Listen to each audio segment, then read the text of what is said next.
in the dam.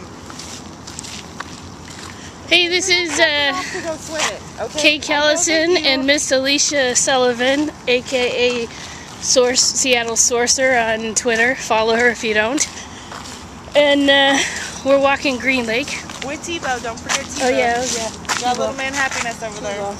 And this is Green Lake. It's a beautiful Friday morning, and part of my physical therapy, my new knee, is try to make it around Green Lake and work it up in one piece. So you may see some squinching or yelling or stop, but I might even be tripped by this little dog. Yep. Anyways,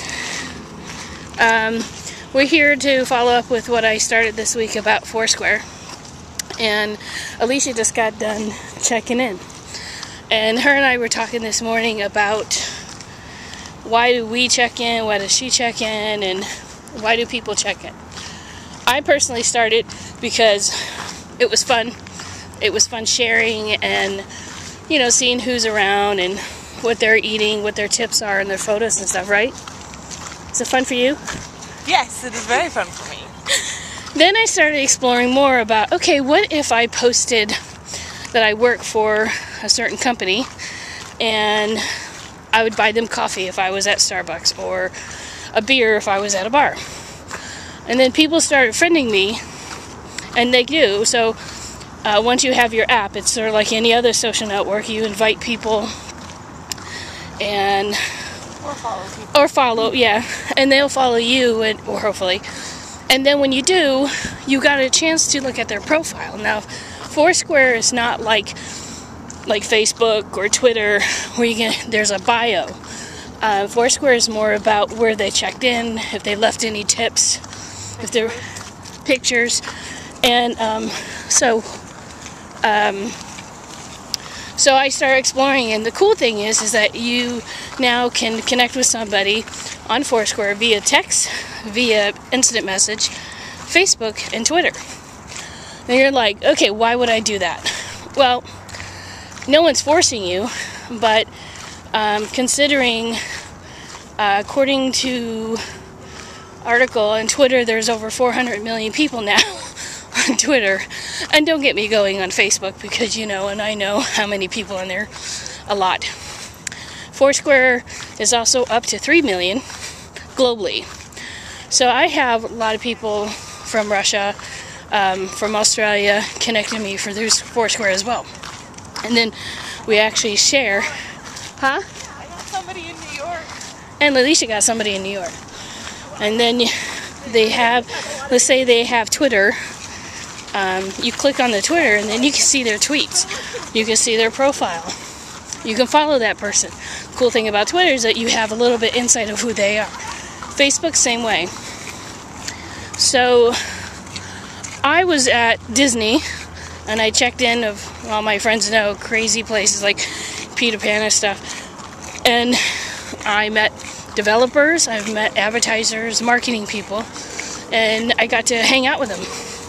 Not all at once, but they kept on texting me because I have my phone number to where they can text me. Or they did like an instant message like, hey, are you here? Cool. So I got really excited. And I think FourSquare hasn't been mastered or really tapped by a lot of recruiters or even advertisers. I mean, it's not just for recruiting. It's for anybody who wants to develop a personal brand.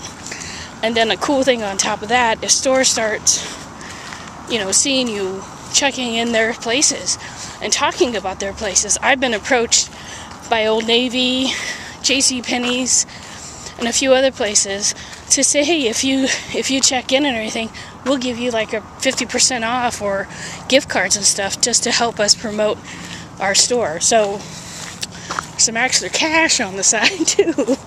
So anyways, there's more to come. But, you know, like any tool, you have to invest, don't you, Alicia? Yes, you do. And when I say invest, it's sort of like we're so used to having instant results. But with social media, it's more about investment and being social and putting yourself out there as your personal brand as well as your professional brand. So, you know, honestly, you have to invest. And you're like, well, maybe I won't, whatever. Well, you're losing out on a fun tool. What about privacy? Well, privacy is a huge issue. I don't have all the answers. And really, like Alicia said, privacy doesn't really exist anymore. I mean, seriously. However, you do have control. You have control on how people connect with you. You don't have to open up to your Twitter or Facebook or anything. Okay, so you're also saying, well, what if then the people are going to know you're not home? Well, really, where I live, there's nothing to take. And usually my kids are with me. They can take whatever they want to take at Grammy's house. But, you know, I lock the door. I got great neighbors. I don't know. I guess I can control my social in fear. But we do have the power on what we share and what not to share. He's getting a big Rottweiler. What are we talking about? Oh, yeah, and we're looking into getting a dog. So, anyways, I hope you guys have a wonderful Friday. You know, as you can tell, I'm open for connection. Connect with me. I would definitely connect with Alicia. Check out my tweets. Check out my FourSquare, Facebook, LinkedIn. You can pretty much, and my blog, kcal.posters.com. And let's chat. If you have any more questions, or, you know, there'll be more of this, and whatever I find out about Twitter, success stories or scary stories, I will let you know as far as FourSquare, any of the social media that I'm involved with. Oh, and don't forget, this is mobile. So mobile, you're on the go. And there's also a conference at the end of September 29th, and in San Francisco, and it's really going to be incredible. It's the first conference about mobile recruiting, but it isn't just mobile recruiting. It's marketing, it's advertising, it's branding. Some incredible leaders in the field are going to be there, so maybe you'll join me. Check it out, mrecruitingcamp.com. Okay, happy Friday, and hopefully I'll see you check in here and there. You have anything else to say, Alicia? Happy Friday!